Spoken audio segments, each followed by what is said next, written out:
welcome to another Unwinding with Fiber and Fabric and Tour de Fleece 2025. This is going to be probably a little bit of an interesting video because we have multiple cameras running. We've been trying to do a little tutorial using a new camera, and let's just say there has been a lot of learning curve. One of the biggest things is that I figured out why my last couple of videos were a little on the grainy side. One of the settings on my rendering software, the software that I'm putting all in my editing software, was changed, and so yeah, the quality doesn't matter what camera you use, the quality was a little diminished. That's a little on the loud side today. It probably needs an oil because it hasn't been oiled in a while. Yes, and we don't have any oil in here. So I shall wait for now. Okay. No, go ahead and start. So, my son is going to be spinning some more of the Romney. This is combed. Yes. Combed Romney. I am working on plying my rainbow sherbet spin. I finished spinning it the other day. It is rested, and I'm going to be doing it in a chain ply. And that is one of the reasons why we have the different cameras that we're trying. Is I thought maybe I'd talk a little bit about chain plying and show you some footage of how I start my chain ply and how I handle some of the problems with my chain ply. Chain ply, of course, for those of you who are familiar with it, it is making a 3-ply, but doing so with what is very similar to a crochet chain effect. It's great for managing color when you want to keep, when you want to manage the stripiness of the color. I spun all of my braid onto one bobbin. I was really impressed that I managed to accomplish that, and I then let it rest for a few days before starting the chain ply.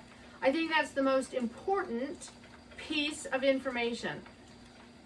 Brand new spun singles can get a little bit energetic, and chain ply, while it doesn't look that hard while you're watching my hands, it is a little bit easier to manage a relaxed single, one that has been sitting for a couple days.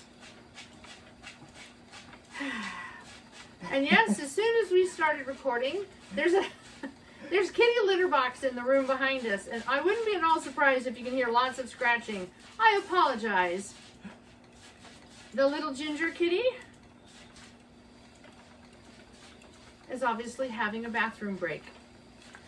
So yes, this is going to be a little bit of a different video. I'm going to cut right now to the beginning of how I started the chain ply, and then we'll be right back with you. All right, to do a chain ply, you need to start, well, to ply anything, it's good to have a loop on the end of your leader. And while there are probably many different variations to how you can start the chain ply, I tried to figure out one that would make it easiest for someone who's never done this to kind of, and a new spinner, to manage it. So what I have discovered is if you take the end of your single, just double it over on itself, put it through that loop, holding these two pieces together, let the twists come in just a little bit. Now you have the loop in your fiber. And from here, I'm just going to open up the triangle, and I need just a little bit more tension on my Scotch tension.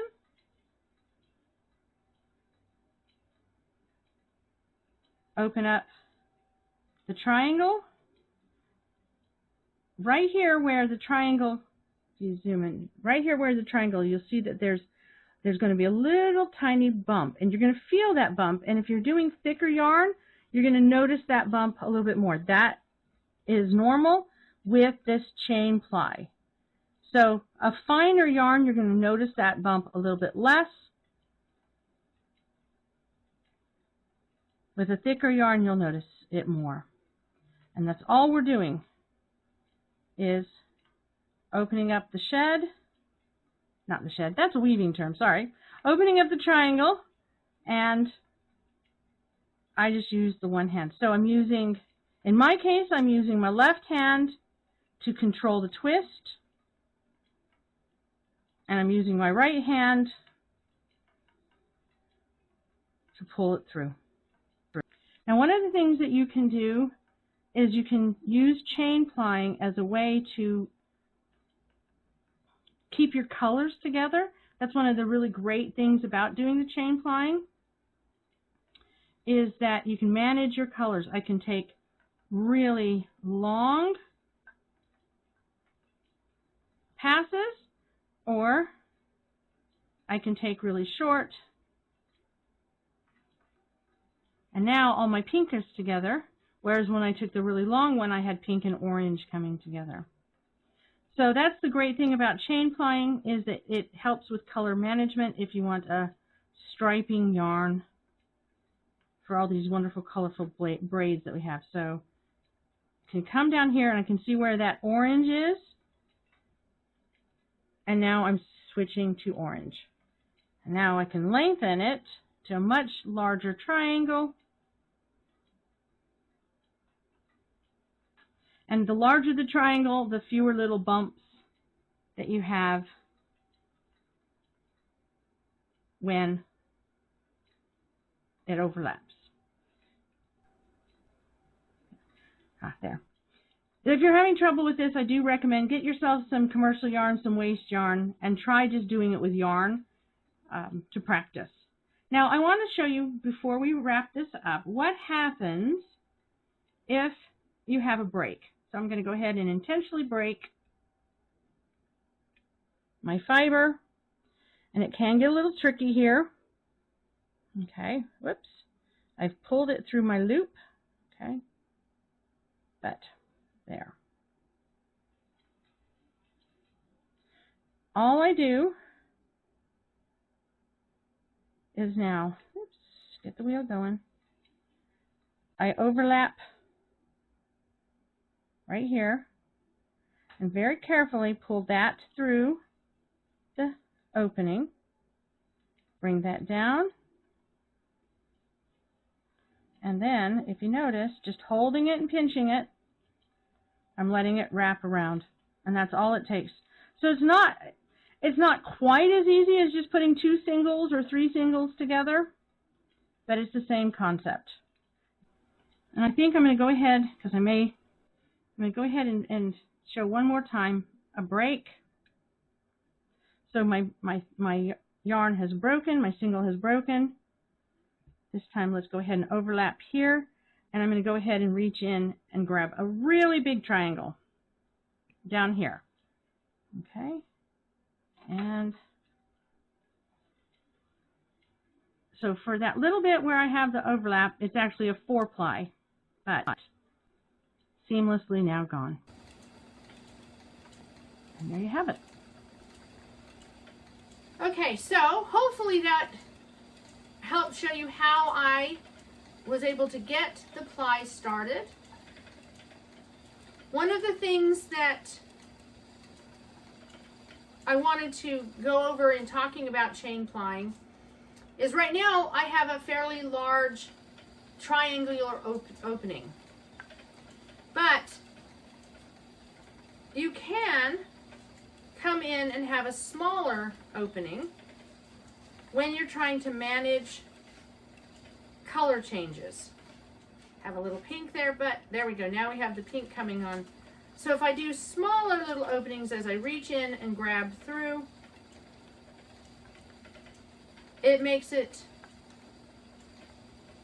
so that I can manage the colors so that I'm not getting the kind of barber pole effect that sometimes happens if you have multiple colors flying together. But when I know I have a really long section of color, I can make a very long opening. The advantage of having the long opening is every time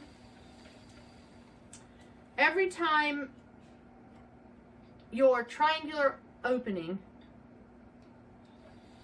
comes to an end, you have a little tiny overlock of yarn, and it can, especially if you're using a thicker single, you can feel a little lump there. When you're doing a finer single, that lump becomes almost invisible to the eye. So changing the size of my triangle reduces, by going to the bigger one, reduces the number of transition lumps that you have in your yarn. So this is making a 3-ply yarn. It's a great way of plying up multicolor braids in order to manage the color and create a self-striping yarn. So I have a question. With the 3-ply, do you care at all about the angle of the twist? Is there a lot of maneuverability you have with that? Are you talking about the angle of the where the fibers go over it? Yeah. Well, when it comes to the angle of the twist, I keep running into a 45-degree angle is quite optimum. One of the things that really matters is what you're trying to do is create a balanced, so you're trying to put as much twist in your ply to balance out the twist in your singles. I honestly don't pay too much attention to it. I simply try to have, I guess the thing I gauge by is I want the angle of the twist to be consistent along the length of the yarn. Okay. So I don't want to have, in essence, the spacing of my twist, I want to have as consistent as possible. And sometimes you won't get that if you have a thick and thin, but that's where I'm aiming for, is to try to have my twist evenly spaced. Okay. And I know that there's a lot of science and math and technology that you can read about in a number of the spinning books that are out there, because each type of yarn that you're making has a little bit different criteria in order to get the end result. For me, I think I default back to my quilting days. Even is more important than size.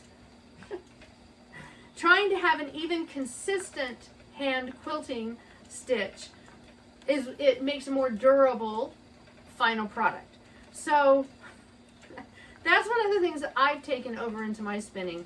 I look for the consistency in what I'm doing more so than whether it's 45-degree angle or not. Although I suspect if you were to look at what I'm spinning, it is probably a 45-degree angle. So the other reason why a 3-ply is, I do love a 3-ply, is if you are doing something like cable knitting, which I know you've done a bit of, a 3-ply is a nice round yarn, whereas a 2-ply can be flat. And when I first read about that, I was like, but how can it be flat? Well, if you take a look at your 2-plies, you'll notice that it does actually have more of a flat, locked into each other as opposed to a round yarn. Huh. Whereas with the 3-ply, you have the 3 wrapping around each other, and it does make a very round plied yarn. I will also do 4-ply. I love a good 4-ply when it comes to if I want a thicker yarn, but I don't want to spin my single any differently than my preferred spin. I rather add plies than try to make a thicker yarn, especially if I'm doing something that I want to have as a durable final. Okay. Having a big fluffy yarn isn't always going to be the most durable final yarn, but you can get a bigger, fluffier yarn by adding more plies rather than just having thicker singles. So I will do a 4-ply. 4-ply is the largest I've gone up to, I think, at this point. I don't think I've done anything bigger. But I love the 3-ply for its roundness and the way that those singles wrap and form a really nice, can be a really nice, smooth, round fiber. And my eyes aren't working. I cannot tell how long we have been doing this video. I think that's just over the 10-minute, almost 11-minute mark. So the last thing I wanted to show, and I think I have a clip that I can show, although it was a little grainy, so I'm going to try to show this again.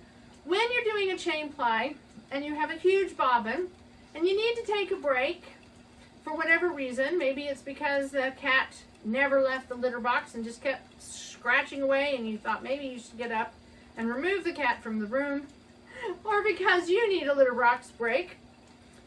When you are doing a chain ply like this, unlike when I'm doing just a regular ply, when I'm doing a regular ply, whether it's 2-ply, 3-ply, 4-ply, whatever, I just take my ends and I wrap them either around my Scotch tension, or sometimes, depending on the wheel, there's somewhere usually on the front of the maidenhead that I can wrap the fiber around. In fact, I even have a little clip that I keep on my minstrel for the purpose of clipping my fiber to it, my singles to it, so that if I need to get up, it doesn't untwist, it doesn't fly away, and the cats can't steal it. But when I'm doing a chain ply, it's a little bit different. I want to keep my triangle open. And so what I'll do is I will come in, I'll let the twist come all the way up to my fingers, making a very, very small triangle. And then I will just simply place that over some portion of the wheel so that I can get up and adjust. So it looks like you are doing really well with the cone fiber. I do think I prefer long draw though. Now that you've done the long draw? Cause this looks so much, and I know it's a different fiber prep, but it looks denser. Well, that's how we get a worsted. You're spinning for a worsted yarn. Cool. And so a worsted yarn. Now I can actually differentiate between the two. A worsted yarn is a denser yarn. It's going to be a more stable, more wear resistant, and that's why we have the worsted yarns. It's a coned fiber, so all of the fibers are going in the same direction, and you're spinning it on a short draw, and yes, you are getting a much more densely compacted single. Cool. Okay? All right, well, I hope you're enjoying Tour de Fleece this year. I hope this video isn't completely crazy. I'm going to see how many of the different camera angles we can edit in. If it's not edited in during the actual of us talking right now, it might be edited in at the end. Either way, today has all been about trying new things. In our case, him trying new spinning, me trying to do a little bit of a tutorial after way too big of a break from the last time I had this many cameras going. Trying out a new camera, trying out new settings on my cameras and my editing software. That's one of the joys of Tour de Fleece. Challenging ourselves to do something maybe a little bit out of our comfort zone and see what we get. So, that is our Unwinding with Fiber and Fabric today. Until tomorrow, and yes, I should be making another video tomorrow. Until tomorrow, I hope you are enjoying Unwinding with Fiber and Fabric. Bye-bye.